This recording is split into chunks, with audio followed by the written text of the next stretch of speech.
Hi everybody, in this video we're looking at sex linkage.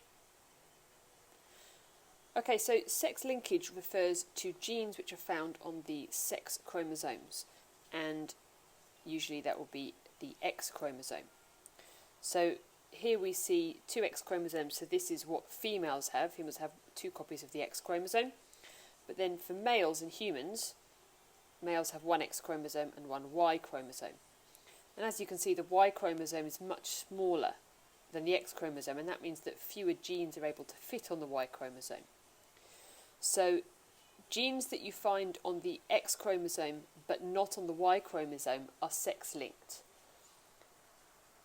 And that means that the way they're inherited is different to other genes, because it depends whether you inherit the X or the Y chromosome as to what your phenotype will be. So, for example, let's say that this female is heterozygous for gene A. That means she's got one of each copy of the genes, and then the male can only have one copy, and this male has got the dominant version of this allele for gene A on his X chromosome. So because it's the dominant allele, then the fact that it doesn't have a second copy of the gene doesn't matter. This male would still show the dominant phenotype for gene A.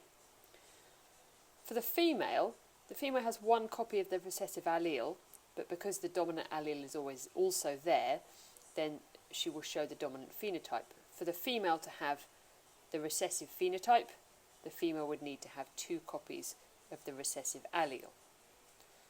But the male only needs one copy of the recessive allele, and because there's no possibility of inheriting the dominant allele as well, this male with only one copy of the recessive allele will show the recessive phenotype. So that means it's much more likely that a male would show the recessive phenotype for a particular sex-linked gene than a female would.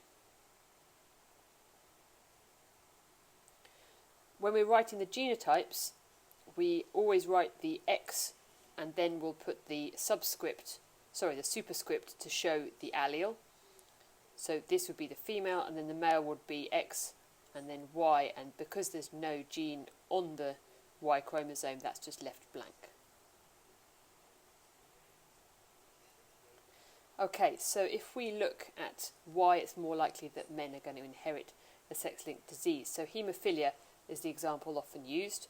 So here we have a female, and her genotype is X and then big H, and then another big H. So this female is homozygous dominant, and therefore we call that the normal phenotype. So there is no haemophilia at all in this female. The second possibility is that a female could be X big H, but then have the recessive allele here, so this is a heterozygous female. So with one copy of the recessive allele, the haemophilia allele, this individual is called a carrier. So it means that she's carrying the allele and can therefore pass this on to her offspring, but because she's only got one copy, she doesn't actually have the disease. And then finally, she could be homozygous recessive, and this is the genotype for haemophilia. So 1 in 3 of those genotypes give the female haemophilia. However, this is even less common because this genotype is usually lethal.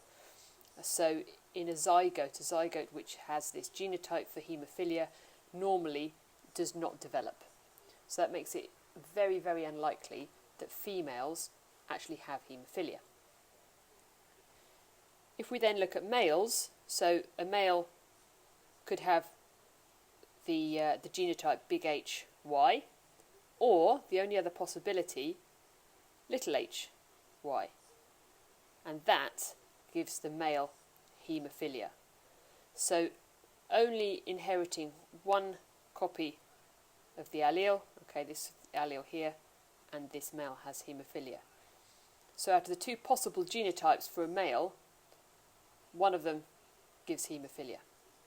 Of course, that doesn't mean that 50% of all men have haemophilia, because you have to inherit this from your parents, and most of the parents will not have that allele to pass on to their children. Okay, so if we want to look at probabilities of inheriting sex-linked diseases, we just do it in exactly the same way as we've done before when we've done other genetic crosses. So we start off with our parent phenotype, so we're going to start off with a female carrier and a normal male. And that would mean that their genotypes would be big H, little h, and then big H, Y. So with our gametes again, just like when we look at things like codominance, we make sure that the X and the Y are in the circle for the gamete along with the superscript. And then we would do our Punnett square.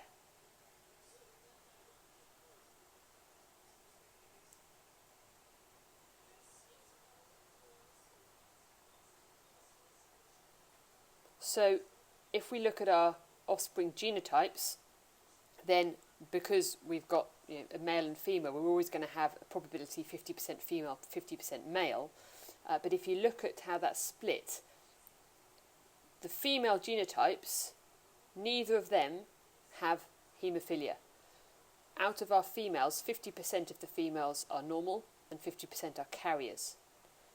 And then out of our males, 50% of them are normal, 50% of them have haemophilia. So in terms of our offspring phenotypes, we've got a 1-to-1 to 1-to-1 ratio.